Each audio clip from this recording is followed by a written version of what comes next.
It was supposed to be a peaceful retreat. When James Carter, a retired journalist, booked a secluded cabin deep in the Blackwood Forest, he wanted nothing more than a week of solitude, fresh air, the sound of rustling leaves, and the escape from the constant buzz of the city. But what he found was something far more terrifying than he ever imagined.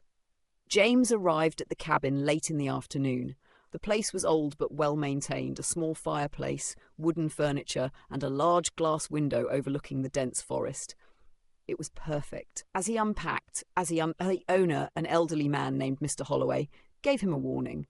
"Stay inside after dark," he said, his voice laced with unease. "Strange things happen here at night." James chuckled. He had covered ghost stories and haunted houses during his career, but he had never truly believed in them. "I'll be fine," he assured the old man.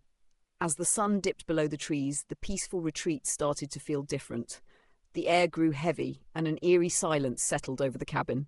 That night, James sat by the fire, reading an old novel. Around midnight, he heard it. A faint tapping at the window. Tap, tap, tap. He turned his head slowly, expecting to see an animal, but the forest beyond the glass was empty. No movement, no sound, only darkness. Then came the whisper.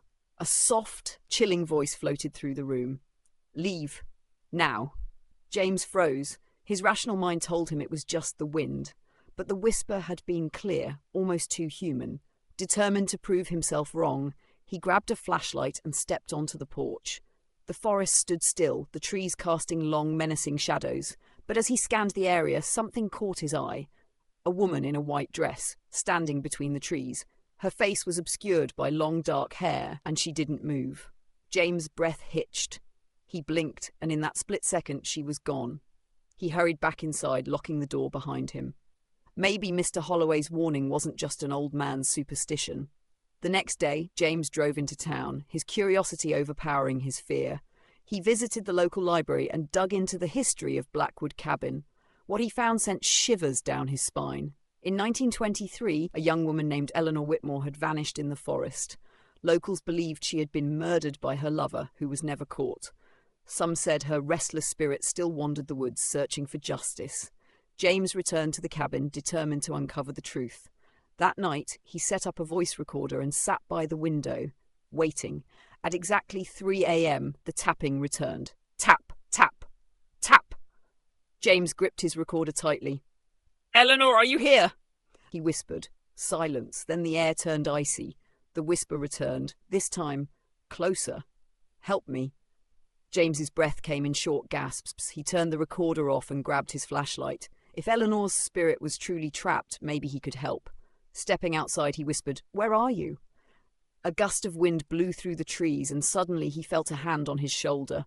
He spun around, but no one was there. Instead, the ground beneath him seemed softer. He knelt down and brushed away the leaves, revealing something shocking. Bones. Human bones. James had found Eleanor's final resting place.